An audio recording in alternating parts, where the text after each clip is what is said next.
नमस्कार। शाम के 6 बज रहे हैं और वक्त हो चुका है इस वक्त दिन भर की 6 बड़ी खबरों का और सीधे नजर डालते हैं। सबसे पहली नजर आज जो होगी हिमाचल प्रदेश पर, जहां पर विधानसभा चुनाव की तैयारी में 4 चांद लगाने के लिए खुद प्रधानमंत्री नरेंद्र मोदी आज पहुंचे हुए हैं और कांग्रेस को आड़े हाथों लेते हुए कहा है कि कांग्रेस ने देश की रक्षा के नाम पर घोटाला किया।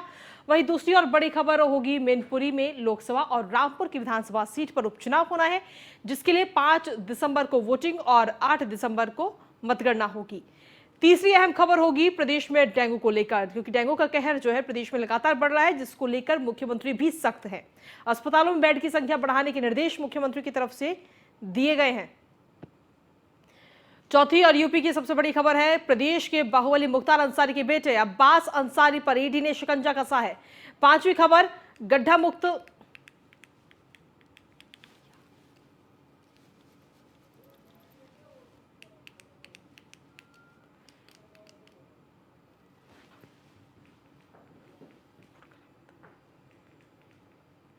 तो आपको बता दें कि इन 6 खबरों पर आज रहेगी नजर और विस्तार से नजर डालेंगे इन 6 खबरों पर।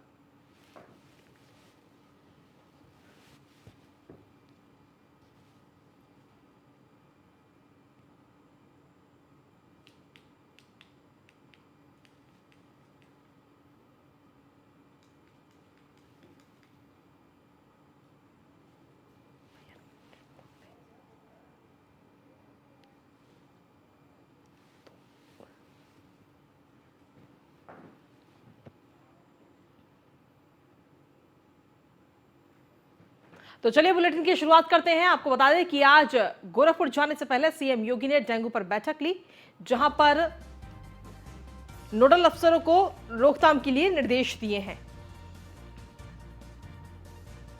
व्यवस्थाओं को देखने के लिए दोबारा फील्ड में जाने के लिए निर्देश दिए गए। सर्विलांस की गतिविधियां भी बढ़ाई जाए, ऐसा कहना है मुख्यमंत्री का। फॉगिंग, एंटी लार्वा स्प्रे पर भी विशेष अभियान चलाया जाए। डॉक्टर और दवाओं की उपलब्धता सुनिश्चित कराई जाए। वहीं सीएम योगी ने कहा है कि अस्पताल पहुंचे मरीज को हर हाल में इलाज मिले।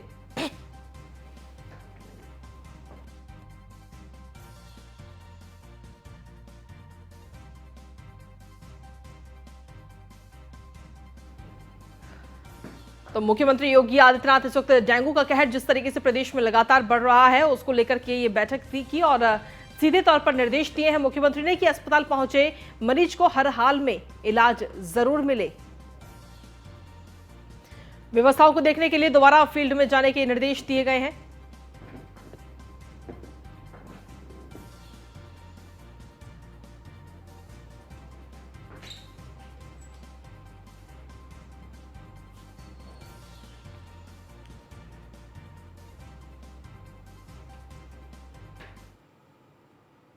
वहीं गोरखपुर के बीआरडी मेडिकल कॉलेज के स्वर्ण जयंती समारोह में सीएम योगी आदित्यनाथ आज शामिल हुए और इस दौरान सीएम योगी ने कहा कि कोरोना काल से हमने बहुत कुछ सीखा, जीवन और जीविका दोनों को बचाने पर काम किया है। निर्णय एक संवेदनशील व्यवहार और विशेषज्ञों की टीम के साथ संवाद का परिणाम किस रूप में सामने आ सकता है, यह कोरोना प्रबंधन हम सबके सामने देखने को मिलता है। आप सभी इस फील्ड के विशेषज्ञ हैं, मैं आप सबसे इस बारे में कहना चाहूंगा, हमें कोरोना प्रबंधन से बहुत कुछ सीखने को मिलता है और हमें हमेशा इस बात को ध्यान में रखना होगा कि कौन से ऐसे पक्ष थे जो हमारे अच्छे थे, जो कोरोना प्रबंधन को भारत को दुनिया के अंदर एक मॉडल के रूप में प्रस्तुत करने में जिससे मदद मिली। 1200 से 1500 के आसपास यहां पर बीआरडी मेडिकल कॉलेज से पास आउट जो छात्र रहे हैं, वे जीवन के प्रत्येक क्षेत्र में कार्य कर रहे हैं और आज इस कार्यक्रम में अपने कॉलेज के स्वर्ण जयंती समारोह के साक्षी बनने जा रहे हैं। सचमुच आपका आगमन गोरखपुर के दिल से अत्यंत महत्वपूर्ण है। आज यहां पर हम नर्सिंग और फार्मेसी कॉलेज के छात्रावास और कॉलेज भवन के शिलान्यास का कार्यक्रम भी कर रहे हैं। सीआरसी और रीजनल मेडिकल रिसर्च सेंटर भी बीआरडी मेडिकल कॉलेज का यहां पर उसके लिए पर्याप्त राशि उपलब्ध कराई जा चुकी है। ये सभी बदलती हुई तस्वीर के रूप में बीआरडी मेडिकल कॉलेज को एक नई पहचान के रूप में प्रस्तुत करते हैं। आज एम्स फंक्शनल हो चुका है, गोरखपुर का एम्स यहां पर चालू हो चुका है और यहां से शुरू होती है अब बीआरडी मेडिकल कॉलेज और एम्स में एक स्वस्थ प्रतिस्पर्धा स्वास्थ्य के क्षेत्र में और चिकित्सा शिक्षा के क्षेत्र में स्वस्थ प्रतिस्पर्धा खड़ी हो।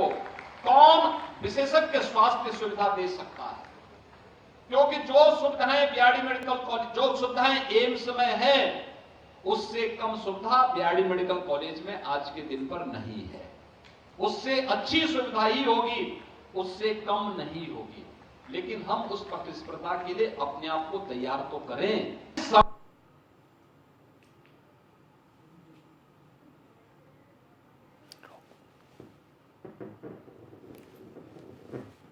और इसी के साथ चलिए अगली बड़ी खबर का रुख कर लेते हैं। अब्बास अंसारी से जुड़ी इस वक्त की बड़ी खबर आप तक पहुंचा रहे हैं, जहां पर अब्बास अंसारी को 7 दिन की कस्टडी इस वक्त मिली है। इस वक्त की बड़ी खबर आपको बता रहे हैं, कोर्ट ने अपना फैसला सुरक्षित रख लिया था, जिसके बाद में ईडी ने 14 दिनों की रिमांड मांगी थी, लेकिन फिलहाल उसे 7 दिन की रिमांड दी गई है।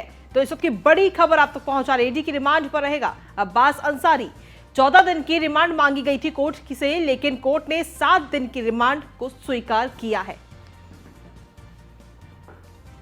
तो इस वक्त की बड़ी खबर आप तक पहुंचा रहे हैं।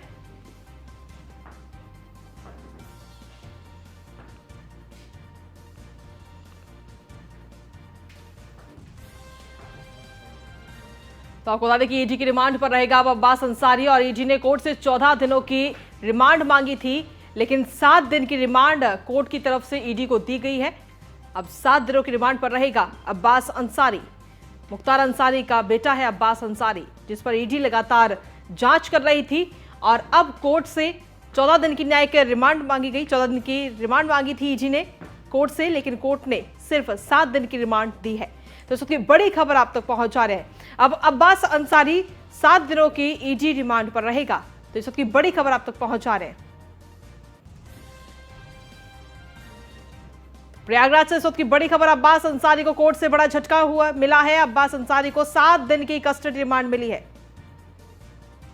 अधिक जानकारी के साथ संवाददाता नीलेश चौहान जुड़ गए फोनलाइन पर। नीलेश, क्या कुछ ताजा अपडेट? 14 दिन की रिमांड मांगी गई, लेकिन फिलहाल कोर्ट ने 7 दिनों की रिमांड दी है ईडी को। देखिए, बिल्कुल आपको बता दूं कि जिस तरीके से मनी लॉन्ड्रिंग का मामला मुख्तार अंसारी और उनके परिवार के सदस्यों पर दर्ज हुआ था, उसके बाद लगातार ईडी की अलग अलग टीमें पूछताछ कर रही थी। कल भी पूछताछ के लिए अब्बास अंसारी को बुलाया गया था। पर्याप्त सबूत जब ईडी के हाथ लगे हैं कि मनी लॉन्ड्रिंग और जो तमाम बेनामी संपत्तियां थी, उनको लेकर जो है पूछताछ शुरू हुई। सबूत जब हाथ लगे, उसके बाद गिरफ्तार किया गया था अब्बास अंसारी को। गिरफ्तार करने के बाद आज एमपी एमएलए कोर्ट में अब्बास अंसारी की पेशी हुई है, और पेशी के बाद ईडी ने 14 दिन की कस्टडी रिमांड की मांग की थी, लेकिन कोर्ट ने 7 दिन की कस्टडी रिमांड दी है।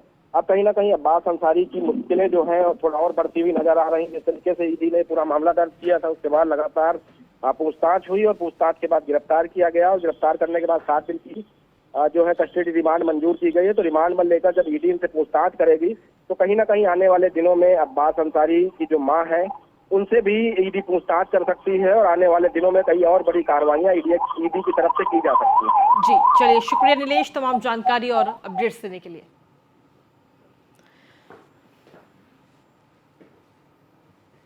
तो आपको बता दें कि 7 दिनों की रिमांड मिली है ईडी को। अब मुख्तार अंसारी का बेटा अब्बास अंसारी 7 दिनों की ईडी की रिमांड पर रहेगा। इस दौरान ईडी लगातार अब्बास अंसारी से पूछताछ करेगी। तो एक बड़ा झटका इस वक्त लगा है। और वहीं चलिए बुलेटिन में आगे बढ़ते हैं। रायबरेली पहुंचे इस वक्त रेल मंत्री अश्विनी वैष्णव। इस वक्त की बड़ी खबर आप तक पहुंचा रहे, जहां रेलवे स्टेशन पर उनका जोरदार स्वागत हुआ। आधुनिक रेल कारखाने के लिए रवाना हुए हैं। रेल मंत्री कारखाने का निरीक्षण करेंगे, और वहीं अधिकारियों के साथ बैठक भी करते हुए रेल मंत्री अश्विनी वैष्णव नजर आएंगे। तो आधुनिक रेल कारखाने के लिए रवाना हुए हैं इस वक्त अश्विनी वैष्णव। रेल मंत्री कारखाने का निरीक्षण करते हुए रेल मंत्री आज नजर आएंगे। इस वक्त की बड़ी खबर आप तक पहुंचा रहे हैं। अधिकारियों के साथ में बैठक भी करेंगे। तो फिलहाल रायबरेली पहुंचे हैं रेल मंत्री अश्विनी वैष्णव। इस वक्त की बड़ी खबर आप तक पहुंचा रहे हैं, जहां पर बैठक करते हुए भी अश्विनी वैष्णव नजर आएंगे। हालांकि रेलवे स्टेशन की अगर बात करें तो वहां पर जोरदार स्वागत उनका किया गया है। आधुनिक रेल कारखाने के लिए फिलहाल वो रवाना हुए हैं। तो बड़ी खबर आप तक पहुंचा रहे हैं। रेल मंत्री कारखाने का निरीक्षण करते हुए आज नजर आएंगे। और इस निरीक्षण के अलावा अधिकारियों के साथ आज बैठक भी करेंगे रेल मंत्री अश्विनी वैष्णव। फिलहाल रायबरेली पहुंचे हैं रेल मंत्री अश्विनी वैष्णव। इस वक्त की बड़ी खबर आप तक पहुंचा रहे हैं। रेलवे स्टेशन पर उनका जोरदार स्वागत किया गया।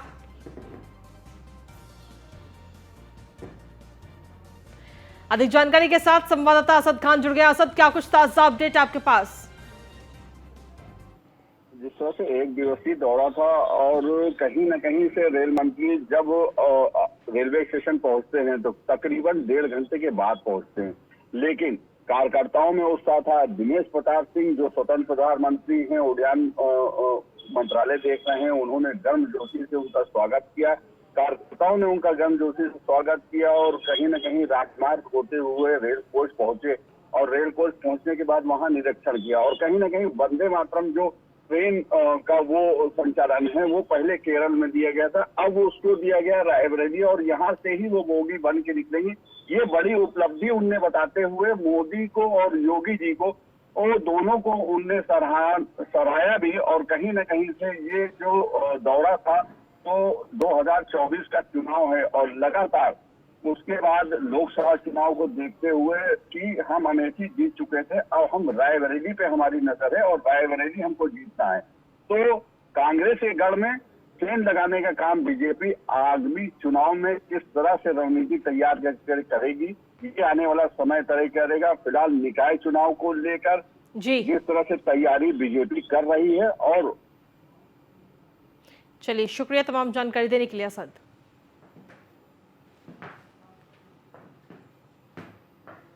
से जहां पर गड्ढा मुक्ति अभियान छोड़कर प्रमुख सचिव इस वक्त गायब हो चुके हैं। दरअसल आपको बता दें कि प्रदेश में गड्ढा मुक्ति अभियान इस वक्त चल रहा है। 15 नवंबर तक उत्तर प्रदेश की सड़कों को गड्ढा मुक्त करना है।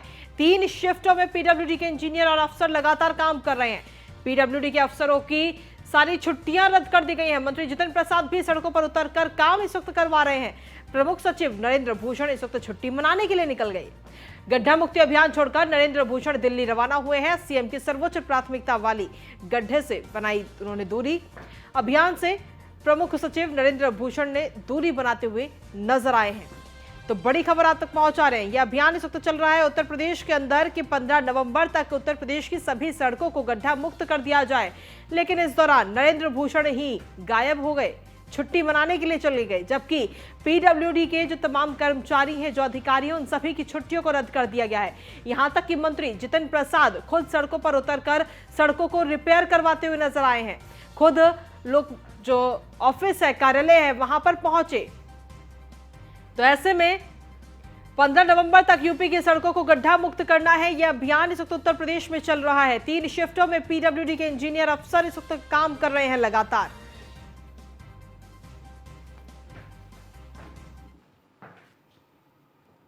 मैनपुरी लोकसभा उपचुनाव की तारीखों का ऐलान इस वक्त कर दिया गया है। आपको बता दें कि 5 दिसंबर को मतदान होगा और 8 दिसंबर को मतगणना होगी। आपको बता दें कि दरअसल मुलायम सिंह के निधन के बाद ये सीट खाली हुई थी।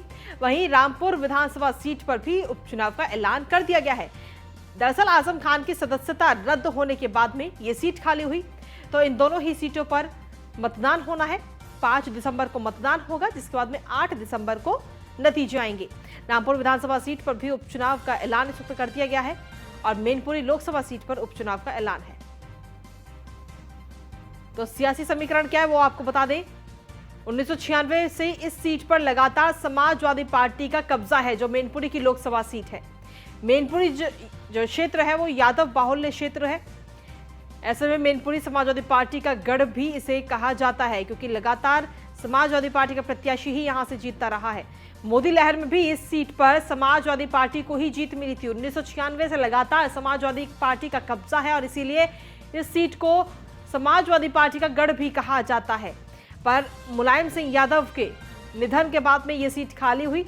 लेकिन ये देखना होगा वाकई कि जो सहानुभूति है वो अब अखिलेश यादव के पास पहुंचेगी या नहीं, या यूं कहे कि समाजवादी पार्टी के साथ जो लोगों की जो एक जुड़ाव था वहां पर वो लगातार बना रहेगा, या निधन के बाद, मुलायम सिंह के निधन के बाद वो जुड़ाव भी खत्म हो जाएगा। ये तो खैर आने वाला वक्त ही बताएगा।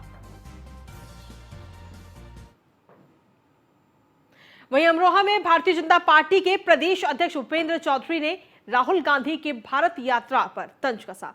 उन्होंने कहा कि ये बदलता हुआ भारत है, राहुल गांधी जनेऊ डालेंगे और अपना गोत्र बताएंगे। उन्होंने कहा कि चिंता मत कीजिए, AIMIM प्रमुख असदुद्दीन ओवैसी भी जय श्री राम कहेगा। उन्होंने इस पर समाजवादी पार्टी के विधायक समरपाल सिंह का भी उदाहरण दिया।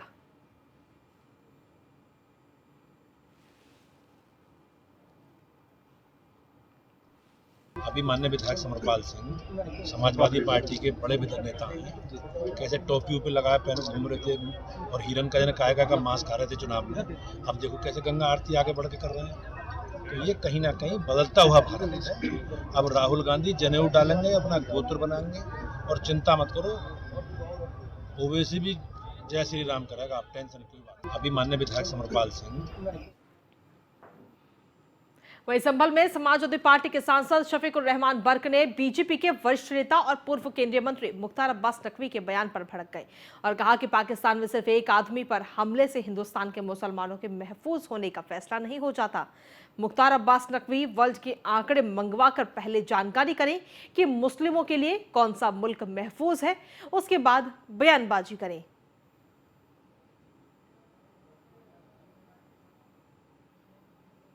इसकी बात गलत है।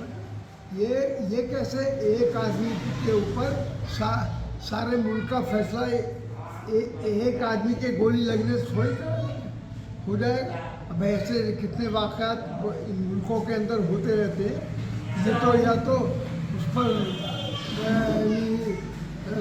अक़वाम मुत्तहिदा पर छोड़ दो, उससे वो मंगवाओ, आंकड़े सारे वर्ल्ड के आंकड़े मंगवाइए और उसमें देखिए कौन सा देश सुरक्षित है कौन सा नहीं। अभी उन्होंने सिर्फ एक आदमी के गोली लगने से अपने नंबर बढ़ाने के लिए काम किया। और अगली खबर औरैया से, जहां पर परिवहन विभाग का एक नया कारनामा सामने आया। दरअसल 3 दिन से डिपो में एक बस खड़ी हुई है, लेकिन उसके टिकट लगातार काटे जा रहे हैं। परिचालक की तरफ से खड़ी बस के ये टिकट काटे जा रहे हैं। एक हादसे के बाद विभाग की ये सच्चाई जो है वो सामने आई है। हादसे में घायल युवक के पास डिपो में खड़ी हुई बस का टिकट था और ये टिकट भी आपको लगातार दिखा रहे हैं। और लेकिन साथ ही बता दें कि ये जो बस है वो पिछले 3 दिनों से डिपो में ही खड़ी हुई है। अब बड़ा सवाल यह है कि डिपो में खड़ी हुई बस का आखिर कैसे टिकट काटा जा रहा है। पिछले 3 दिनों से ये बस डिपो के अंदर खड़ी है, डिपो से बाहर नहीं निकली, उसके बावजूद भी आखिर कैसे इस बस के टिकट कट रहे हैं।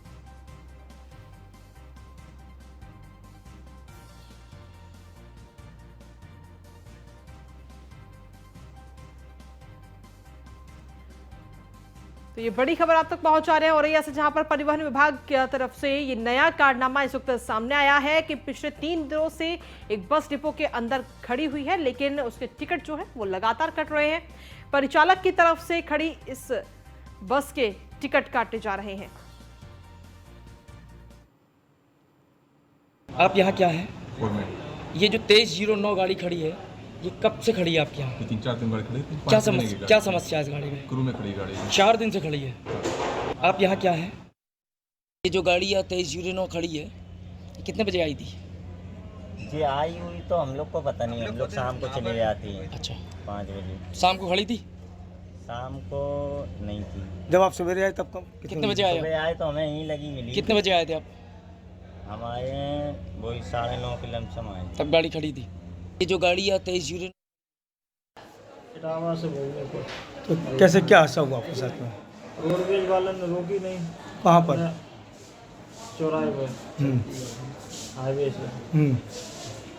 फिर कैसे चोट आई आपकी? तुम चलती गाड़ी में कूद गए क्या? बताइए। कूदे नहीं, उतरे फिर बढ़ाई दी मैंने, पीछे वाले पैर से आए वो। क्या? वो टायर से टायर के नीचे पैर आ गया। रुकी कैसे? ऐसे रखो पैर। रुकी नहीं उसने, ऐसे पकड़ो गाड़ी लेके भाग गया। अधिक जानकारी के साथ संवाददाता मंजुल पांडे इस वक्त जुड़ गए हैं। मंजुल, देखिए पूरा मामला इस वक्त सामने आया है और इसका खुलासा भी हुआ है कि 3 दिनों से जो एक बस है वो डिपो में खड़ी हुई है, लेकिन उसके टिकट्स लगातार कट रहे हैं। आखिर मामला क्या है पूरा? जी बिल्कुल बताना चाहूंगा। एक युवक था जो इटावा से बैठ के औरैया के लिए आया हुआ था, तो उसने बस रोकने का प्रयास किया तो बस रुकी नहीं।